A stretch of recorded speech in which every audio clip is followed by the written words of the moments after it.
Dave, first, just I guess, what were you seeing kind of with guys, Will Klein, Kyle Hurt, guys who've been so consistent this year? What were you seeing? What was kind of missing from them tonight? I think they were just missing. I think specifically to Kyle, I thought he was just being a little too fine with the fastball, just missing off.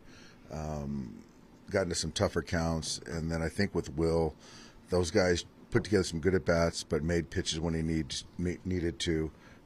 Got a huge double play, but yeah, I mean they're not going to be clean every time out there. They've both been very good for us, but you got to give those guys credit today. The Diamondbacks, they spoiled some pitches, they hit to the opposite field, so they battled tonight. When you see just how, then on the flip side, I mean, your team did have to kind of battle to keep this win.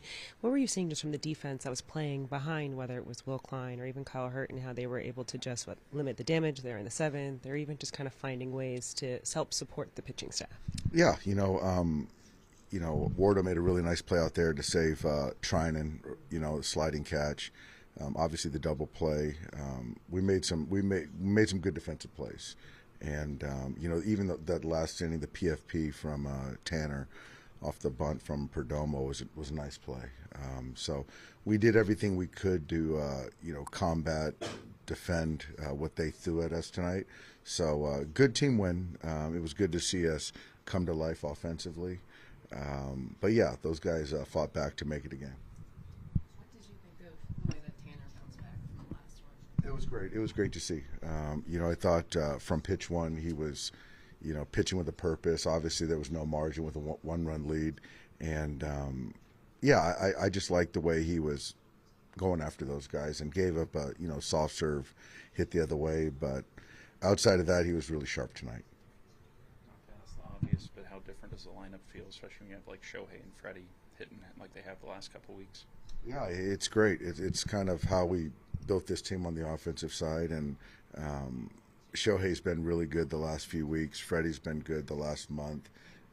All of May was really good for Freddie, and I think Shohei too. So certainly it makes life a lot easier for everyone else, and seems like there's always traffic, creating a situational at bat, which Andy did a nice job, that second time to hit the sac fly.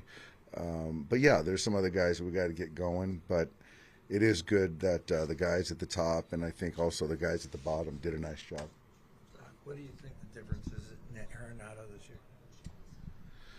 Yeah, he's back to being that threat. I think that his body looks more lively. He's getting to the fastball, which I think last year I don't think he was really getting to it like he is that I've seen.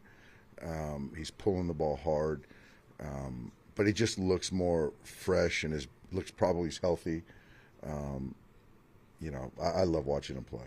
He said he's made some adjustments that he realized he couldn't do what he used to do, and he had to do something else. Yeah, that's some of the same things that our guys are having to do as you get older. You get experience, but Father Time is undefeated, so you still got to make some adjustments, and he has clearly. Do you see that with Freddie too? Is he making any adjustments? I think he's a work in progress. Some of these guys have had so much success doing what they've done for so long, but as you kind of get older, you got to make adjustments. You have to.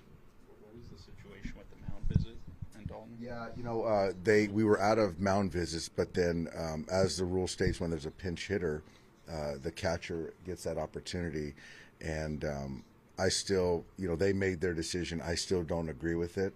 I want to get some more clarity, because when I went to the mound, they didn't announce a pinch hitter at that point in time.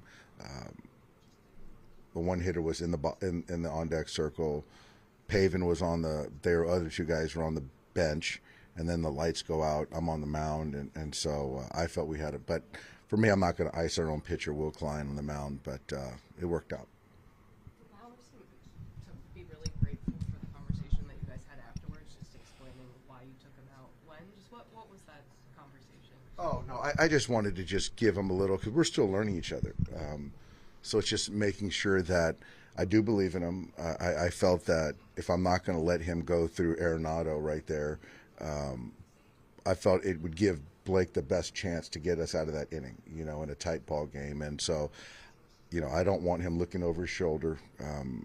I pushed him his first start, you know, kind of didn't push him this start because he was really good for us. And I just don't want anything lost in translation or the assumption game, you know. So I just wanted to kind of be forthright. What do you think what you've gotten from him in 2 starts? Couldn't be more pleased. Sort of reminds me of what Tyler Anderson did for us years ago. He's prepared. He's not scared, and he uses his pitch mix to get outs, and that's the most important thing. So he's not going to punch a bunch of guys out, but he was a good ad for us, and it's good getting to know him a little bit more. You talked in the past about Otani being intentionally walked and then maybe sparking the guys behind him a bit. Is that kind of what happened in this 7th inning? You know, I think that Andy was frustrated with the first 3 at-bats, so he is unfazed by things. So then that other at-bat, or the first 2 at-bats, whatever it was, but that at-bat, yeah, I don't think that bothers him, and maybe to your question, fires him up, but got a breaking ball close to him and drove in a run. So if you can do that, still makes it, you want there to be attacks when you walk Shohei, and I feel good with Andy right now.